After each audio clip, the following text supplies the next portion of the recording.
இந்த பொண்ணு வீட்ல இருந்து காலேஜ் கிளம்பி ஆட்டோல ஒரு இடத்துல போய் பாய் ஃப்ரெண்ட்காக வெயிட் பண்ணிட்டு இருக்கா. ஆனா அவன் லேட்டா வரான். சோ இந்த பொண்ணு ரொம்பவும் கோவப்பட்டு திட்ட ஆரம்பிச்சிடறான். ஆனா இவன் பாட்டு பாடியா அந்த பொண்ணு சமாதானப்படுத்திடுறான். அப்பன்னு பார்த்து பாபண்ணன் ஒருத்தர் கால் பண்றாங்க. சோ இவனும் அங்க இருந்து கிளம்பிடுறான். இந்த பொண்ணுமே கோவப்பட்டு காலேஜுக்கு போயிடுறான். அண்ட் அவர் டிப்ளமோ படிக்கிற ஒரு பொண்ணை லவ் பண்றாரு. சோ அவனை பிக்கப் பண்ணிட்டு பீச்சுக்கு போறாங்க. கூடவே ஒரு பொண்ணு வரா. சோ அவங்க கூடவே ஹீரோவும் போறான். அப்ப அவங்க ரெண்டு பேரும் தனியா போயிடுறாங்க. அப்பன்னு பார்த்து இந்த பொண்ணுக்கு பீரியட்ஸ் வந்துருது. பேடு கூட இல்லைன்னு சொல்லிட்டு ஹீரோ வாங்கிட்டு வந்து தர சொல்றாங்க. அவனும் வாங்கிட்டு வந்து தரான். பட் இது எல்லாத்தையுமே அங்க மீன் பிடிக்கிறவங்க பார்த்துட்டு போட்டியை அசிங்கப்படுத்துறாங்கன்னு சொல்லிட்டு இவங்க எல்லாரும் அடிக்க ஆரம்பிச்சு வீடியோ எடுத்துறாங்க. ஆனா அந்த மோகன் அண்ணன் ஹெல்ப் பண்ணாம நம்ம தப்பிச்சா போதும் சொல்லிட்டாங்க. அந்த ஓடிடுறான். தென் அங்க வந்த பெரியவர் ஒருத்தர் இவங்க ரெண்டு பேர் விசாரிச்சு வீட்டுக்கு அனுப்பி விடுறாங்க. ஆனா அவங்க எடுத்த வீடியோவை யூடியூப்ல ஃபேஸ்புக்ல சொல்லிட்டு எல்லாத்தையும் அப்லோட் பண்ணிடுறாங்க. அந்த வீடியோவை பார்த்தா எல்லாருமே உண்மை என்னன்னு தெரியாம இவங்க ரெண்டு பேரும் தப்பா நினைச்சு கேவலமா பேச ஆரம்பிக்கிறாங்க. இவங்க வீட்டுல கூட சேர்த்துக்காம அடிக்கிறாங்க. அப்பன்னு பார்த்து பஞ்சாயத்தையும் கூட்டுறாங்க. பட் இந்த விஷயம் தெரிஞ்ச ஹீரோ அந்த பாபாண்ணன் கிட்ட எப்படியாச்சும் வந்து உண்மையை சொல்லி எங்களை காப்பாத்துக்குன்னு சொல்லிட்டு கெஞ்சறாரு. ஆனா அவரு நீ மட்டும் உண்மையை சொன்னா நீ லவ் பண்ற பொண்ணை கொன்னுடுன்னு சொல்லிட்டு மிரட்டாரு. சோ இவனை வேற வழி இல்லாம அந்த பொண்ணையும் போய் மீட் பண்றான். பட் இவன் லவ் பண்ற பொண்ணு கூட நம்ப மாட்டான். அதனால இவர் மூவ் ஃபீல் பண்ணி அழுகுறா. இனிமேல் என்ன சொல்லியும் ப்ரோஜனன்னு சொல்லிட்டு பஞ்சாயத்துல வாயே திறக்க மாட்டான். சோ பஞ்சாயத்துல இவங்க ரெண்டு பேரும் கல்யாணம் பண்ணி வைக்கலாம்னு சொல்லிட்டு முடிவு பண்ணி கோயிலுக்கு கூட்டிட்டு போறாங்க. இந்த விஷயம் அவன் லவ் பண்ற பொண்ணுக்கு தெரிஞ்சு அவங்க வந்து பாக்குறாங்க. இந்த பொண்ணோட கண்ணெதிரிலேயே ஒரு தப்பு செய்யாம இவங்க ரெண்டு பேருமே கல்யாணம் பண்ணிக்கிறாங்க.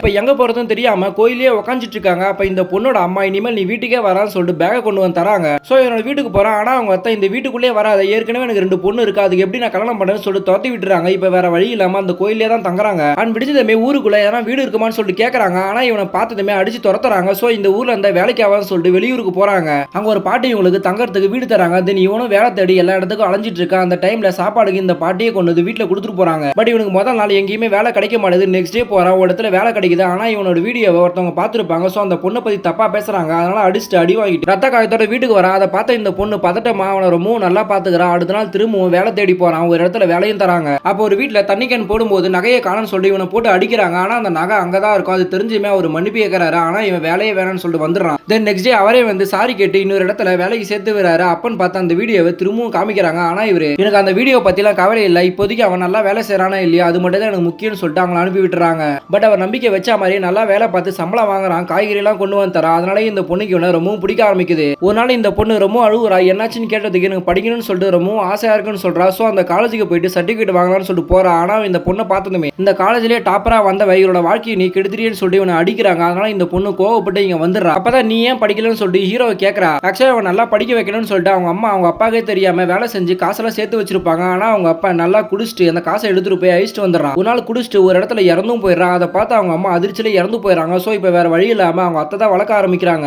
அத்தைக்கு எதுக்கு பாரமா இருக்குன்னு சொல்லிட்டு தான் வேலைக்கு போனோம்னு சொல்றாங்க. அதை கேட்டதுமே இந்த பொண்ணு ரொம்ப ஃபீல் பண்றா. தென் இந்த பொண்ணுமே பிரெக்னன்ட் ஆவறா. அப்பன்னு பார்த்து இவங்க அம்மா பார்க்க வராங்க. இதை பார்த்ததுமே ரொம்ப சந்தோஷப்படுறாங்க. இப்படியே இவங்க ரெண்டு பேர் லைஃப் ரொம்ப சந்தோஷமா போயிட்டு இருக்கு. அப்பன்னு பார்த்து பிரெக்னன்சி டேட்டும் கொடுக்குறாங்க. அப்பன்னு பார்த்து இவங்க ஒர்க் பண்ற இடத்துல முக்கியமான லோட் ஏத்துற வேலை இருக்குன்னு சொல்லிட்டு இவங்க முதலாளி கூப்பிடுறாங்க. அதனால இவனுக்கு மறுக்க முடியாம அந்த வேலைக்கு போறான். அப்பன்னு பார்த்து இவனுக்கு ட்ரீட் கேட்கறாங்க. பட் இந்த பொண்ணு பயந்து கால் பண்றா. நான் வரதுக்கு லேட் ஆகும், அது வரைக்கும் அம்மா வச்சு சமாளிச்சுக்கோன்னு சொல்லிட்டு சொல்றாங்க. அவங்க அம்மாவும் வீட்டுக்கு வராங்க. ஆனா அன்னைக்கு நைட்டு நல்லா குடிச்சிட்டு வீட்டுக்கே வரமாட்டான். சோ இந்த பொண்ணுமே பயத்தோட காலையில எழுந்து போன் பண்றா. போன்ல வேற ஒருத்தவங்க பேசுறாங்க. இந்த பொண்ணு அவங்க அம்மாவை அழுதுகிட்டே போய் பாக்குறாங்க. பார்த்தா அவன் ஆக்சிடென்ட்ல இறந்துடுறான். ஆக்சுவலா இவங்க பார்த்து தப்பா புரிஞ்சுக்கிட்ட ஒரு வீடியோவில் உண்மை என்னன்னு தெரியாம இவங்க ரெண்டு பேரும் கல்யாணம் பண்ணி வச்சு இவங்களோட வாழ்க்கையும் போய் இந்த பொண்ணு குழந்தையோட தனிமரமா நிக்கிறா.